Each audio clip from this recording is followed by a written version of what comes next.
All right. Let's see here. Yep. Hello. So this is the 16th episode of Clash of Lords 2. A few things from the last episode. We said we are going to work more on our trophies. So here we go. We're now 2600. We also said that we would show off the fights from like how the base did from the recent guild clash that we went to. So here we go. Let's go ahead and show it off. Let's transition to for a better view. So the first one we got completely wiped out. Right away, we won every single one of our matches against the enemy, and we wiped everyone with 1,000, 10,000 points, or more. So basically the maximum. We completely wiped them out the map. Everybody got 3 participation because you can't target any more targets because they're all dead. That's pretty good. The first one, this guy took me out pretty quickly. I showed off him already. This guy required 2 attempts. No, this is 2 different people. 2 different people right here. First attempt, about 1,500. And the last second attempt took, if you notice these champions, in order to do this amount of damage, they have to be around the 200 level, fully leveled, maxed out. And from what we're looking at, it seems that quite a decent of them are in the ranks of enlightenment. Like this is an enlightenment version of her. This is an enlightenment version. Enlightenment, great sage, etc, etc, etc. So let's start with these 2. In the past few weeks, we did mention while we were getting rated that we wanted to I believe it was along the lines of moving this birdman to the left and see how they transitioned, because when he was right here and this was right here, they would attack only here. And I think it was mainly because of this champion which was over there, which was swapped. They basically was a weaker champion, but ever since I swapped these 2 positions and I moved the champion from these 2 frontal position champions to the back, we've had significantly less attacks from the sides, etc. And I've also fortified the front a bit more, just make it a slightly bit thicker in the last video. So targets are coming in very much from the front, and that's it. The sides are not an issue because the magic towers just are better at just dealing with the sides.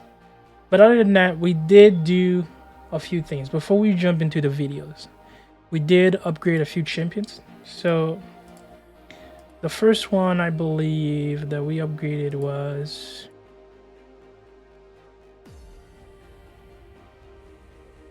Thunderwing. We got him from about 23 to 24.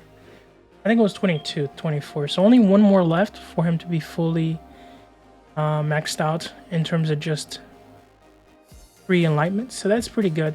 And this leech is pretty nasty right here. About 36% leech at 58% health. That's pretty nasty. So from here on out, we got ourselves Landslide. Landslide was most certainly one of the ones that we needed in order to put in our upcoming Bastion. However, we still don't have like a defense or an offensive reserve yet, so we still need to grind that out. But we do have him ready to take on the role, or as a tank, a proper tank, when you get invaded and the Bastion activates and a Landslide comes in, become the tank for these 2 females right here, and all sorts of goodies, and that's all upcoming. We did get this new hero, which is Fearless Boxer. So, not bad. I played her, not played her. I went to this right here when you get to put her down and kind of see her skills.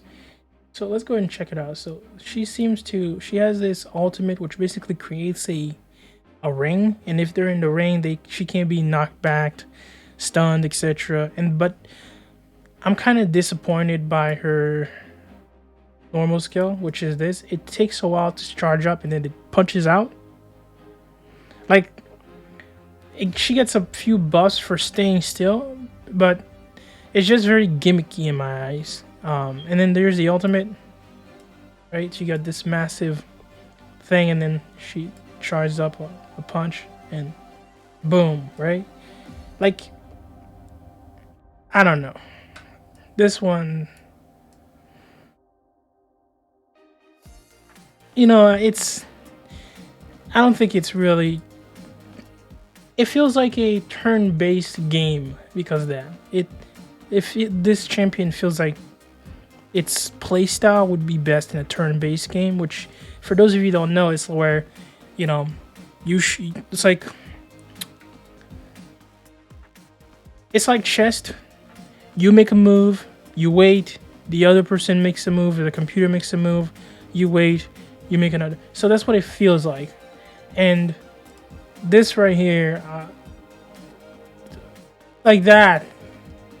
Come on, bro. That's very. I don't think that was really thought well.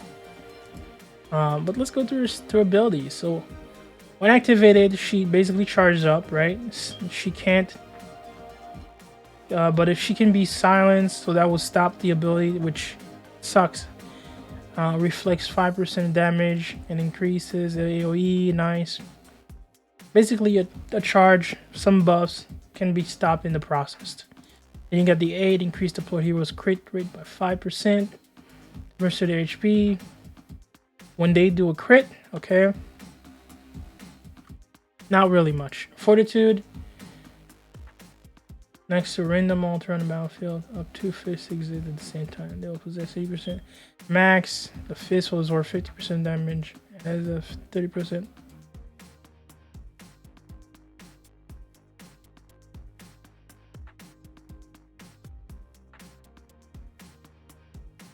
Okay, so this is like basically a buff, like some sort of like health, for your player, and this is her when she's like enlightened, I guess, enlightened, which really I'm not that, like, it's not much change, outside of her rack. Her rack got bigger. She got bigger boobs, but that's essentially it. I don't know how that's a power up, but whatever. Oh, and the hair change, right? Whatever. Then you got the divine, which generates a dueling. Like, even the enlightenment that's not much. Like, you'd expect her to have like massive fists, or like, I don't know, glowing legs or something. But no, they basically gave us a cheap mock-off of what? Vi from League of Legends is what it seems like. So anyways, ultimate. There's the area right here, and 15 seconds. Okay, then inside this area you go. She's immune to knockback, knockaways. So she's basically a counter to Pengali. Hard counter in this little dueling area. Now the question is, it would have been nice if the dueling area expanded, because as you saw, the dueling area is really small. I understand when you're fighting other champions, it's a very small space when it's like heroes versus heroes, but if it was like large, if it took like the size of the map, or portion of it to some degree,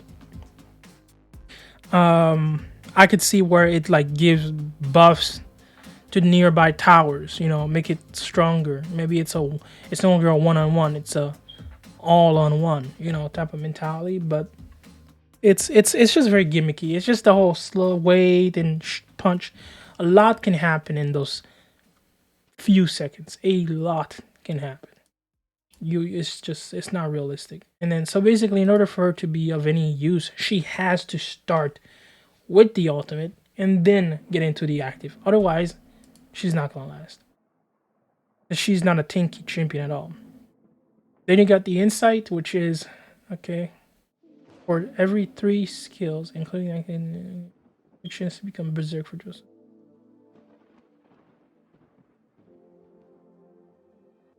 So basically, it's a berserk. It's when basically, right? Not much. I'm not that impressed by that champion, to be honest. But we'll see. I'm sure throughout the upcoming weeks, we'll see that she starts to be valuable in certain team comps. We're still working on our science center here, so we got this from 8 to 9. So it's coming along nicely. We will ultimately upgrade to this right here to level 1. We're just missing these amulets. So far, the only way I've noticed that you can get them is through the bounties. But the bounties right now, the level that I'm at, I'm pretty far behind. So the other option is basically buying these things outright, which is never the first option. What else? So Linsley got his ultimate. The new champion we got. I don't know. Yeah, we weirdly got her through some means. Pengali got Tulio as well. So nice. So he can actually be placed here and buff the towers. So let's go check him out here. See how this guy looks. Should be level 90.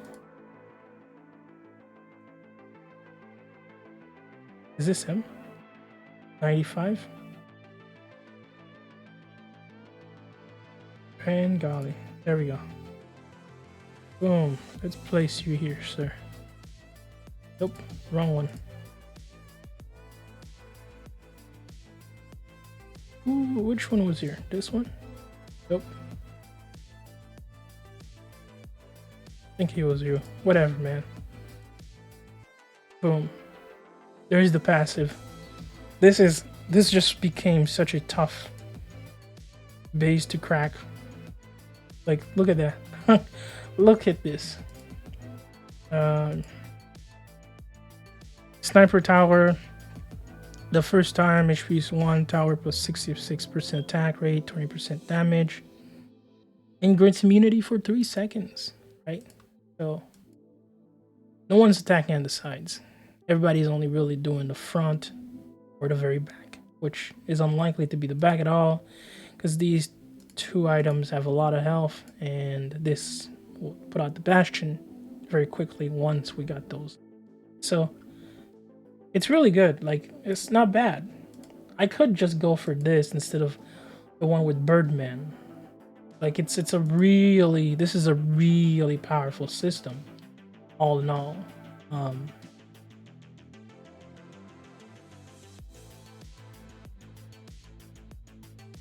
But we're gonna stick with Birdman, because Birdman is much more powerful right now at level 24, and the revive that you get from placing him here, whereas he simply kicks. So I'm gonna have to stick with this. All right, so let's go and jump into the videos. So video number 1. We did not join Guild Clash this time. We're going to be very busy this upcoming week. So I'm going to check out this guy right here. The first time he attacked, as I was showing. So he came to the front after we placed him on the side instead of right here. Not bad. Our ultimate's kicked off. We're going to see when he dies. Okay, he used their ability. He died, and all of our targets, I think, came back up. He's back. He's back. No, that's not us. Let's go watch that again. Because the way it should work is when Birdman dies, everyone else comes back to life. So, is that what's happening? We're going to keep an eye on him. Remember, 140, 140, 150, 150. Okay, Birdman's going to die. Right here. She's dead. Okay, him. Boom, she's back. She's back. All the purple dies. So yes, his ultimate actually, or his passive actually brings them back to life. That's pretty nasty. And they come back at like a 40% health or something. I want to max this out. But I want to see if it's all of them or if it's just... It's unfortunate that you can't pause the fucking replay. You have to watch it all over again. It's very unfortunate.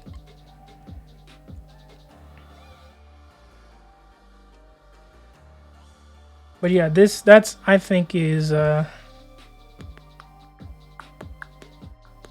very, very powerful. Let's see another. Maybe this video is better. Okay, landslide first. Okay. She's right here, 140, dead. The other one is dead. Oh, he's dead. Yep. Yeah, that is, yep, that's everyone. He actually brings back everyone. So, but the thing is that it's not... It's a good song. It's not for long. That's the thing here. It's not for long at all.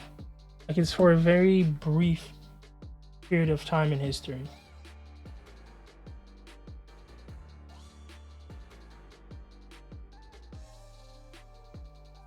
And we want it to be a much longer period of time. So the base is working accordingly. It's doing its job. It's attracting targets from the top and bottom. It's preventing them from attacking strictly from the side. You know, inherently it's doing that well. So putting Pin Gully here isn't going to do that big of a difference if their interest is to just go straight from the middle from the beginning. Alright, so that's essentially what happened for last week. What else did we do? I think, oh no, we do not have him as ultimate, as we're getting him there. So he is going to be, he's not there yet. What else? He said that's about it. Yep. Those are all the updates that happened. Got this champion, gave him the ultimate, increases his health, his skill.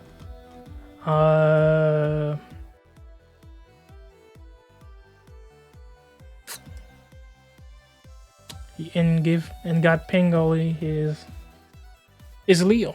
Yep, that's essentially the core of what happened last week. And of course we got ourselves to 2,600 gold. So that puts us, according to the rest of the group in here, puts up above Mr. Vansh, and Queen Bee. Weird. Wait, what? I am. And so this is the next person we're slowly going to overcome, which is ridiculous when you're looking at all these skills. Look at this. This is that's a lot of money. I can tell you that. This is money. That's money, like literally poured down into this game. It's not much compared to what I've seen, but it's still money. Yeah, that's the core of the update so far. So we're still working towards upgrading everything to level 20. And one more thing before we end this episode. We got our Reaper to about base 50% damage, an increase of 5% damage. So these items, these right here, these are very, and I mean very expensive, very hard to find, very hard to, just very hard items. The reason why I went with the Reaper first is because, well, let's think about it. The Reapers, I look at it from from a perspective of, we should look for an item or defense system that covers as much range as possible, and if it doesn't cover as much range as possible, to be as devastating as the victory statues. Kind of left my mind there for a bit. So a good option would be the magic towers, because there's a pretty decent amount of them. But the magic towers are not placed in a position where they are AoE, which is nice, but they're not that great. Don't get me wrong, they're great, but they're not that great in terms of overall damage. So we decided to another option would be sniper towers. This is a very, very good one, because we have many sniper towers. But the problem is sniper towers are not like the Reapers. They don't put out that much amount of damage. Let's see, 360, right? I'm about to eat my words, aren't I? I am. Sniper towers do more, but I still think they do less than the Reapers because of the attack rate of the Reapers. The Reapers just pour out. They have such a ridiculous amount of attack rate. So if you can increase that damage, then the attack rate makes the damage ridiculous. And then you already have the massive range that these things already cover. If you can find a place where they can be safe, fairly safe in a raid, and still just pouring out so much damage on a target, I think it's gonna be absolutely devastating. So hence why I'm going for the Reapers first and foremost. It's a range and attack rate. So the only issue that they ever have, in my opinion, is strictly damage. But if you can find a reason to crank up the damage to 200%, and there's no reason why they wouldn't be number one in my eyes. I think they're number one, towers are number two, and the victory statues are number three in terms of importance, with these magic towers at number 4. But we only got 3 spots, so 1, 2, 3. We don't celebrate participation. Thank you for joining me today. I hope you enjoyed this. I can't say when we will reach 1 spot for our reserve. I don't know when, because it's taking a bit longer than I expected. But when we do, it's certainly to increase the level of offense, but most importantly, defense of this team drastically, to the point where we would be able to go into Lord Guild's Clash and take on these targets like so for an entire session. So instead of him attacking me twice, we'd just be able to stay there and take all the brunt of his forces and actually kill him. So that's the ultimate, that's the goal. You know, in this scenario, he simply ran out of time. That's just the reality of the situation. But we don't want to just make it so that they ran out of time. We want to